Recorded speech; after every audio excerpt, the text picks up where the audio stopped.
তো গাইস, এই যে দেখুন, সকালবেলায় নিয়ে চলে এলাম। এটা কি বলুন তো, এখানে আছে পটল, পাতাকপি, গাজর, এই সব। আর এখানে আছে টমেটো কুচি, পেঁয়াজ কুচি। এগুলো দিয়ে স্যুপ রান্না করব। এখন সকালবেলায় স্যুপ রান্না করতে চলে এলাম। তো তোমরাও চলে এসো, কে কে স্যুপ খাবে।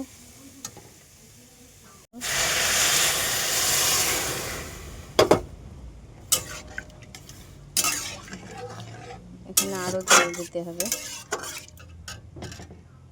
স্যুপ এখন পুরো রেডি।